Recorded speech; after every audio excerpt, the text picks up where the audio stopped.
ভাগ্য আপনাকে কখন কোন দিকে নিয়ে যাবে সেটা আপনি কল্পনাও করতে পারবেন না। চলতি ঢাকা প্রিমিয়ার লিগের আজকের ম্যাচে হার্ট অ্যাটাক করেছেন বাংলাদেশের সর্বকালের সেরা ওপেনার তামিম ইকবাল খান।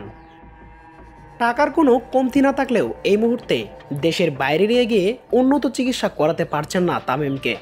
তামিমের পরিস্থিতি এতটাই ভয়াবহ যে তাকে ঢাকা পর্যন্ত আনা যেতে পারছে না। স্থানীয় হাসপাতালে চিকিৎসাধীন অবস্থায় রয়েছেন তামিম ইকবাল খান। দীর্ঘক্ষণ লাইফ সাপোর্ট থাকার পর জানা গেল তামিমের হার্টে রিং পরানো হয়েছে।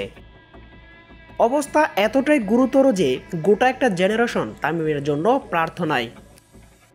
তবে বাংলাদেশের জনপ্রিয় গণমাধ্যম যমুনা টিভির মাধ্যমে জানা যায় তামিম ইকবালের জ্ঞান ফিরেছেন।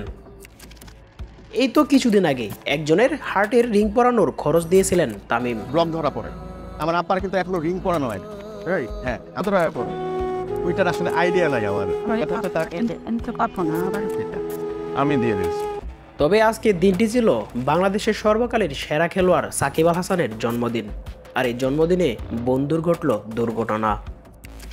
এখন একটাই শুধু প্রত্যাশা, দোয়া এবং ভালোবাসা তামিম ইকবালের প্রতি। সকলের চাওয়া ফিরে আসুক খান সাহেব সবার মাঝে আবার। ইউনুস শেখ, 24 টিভি।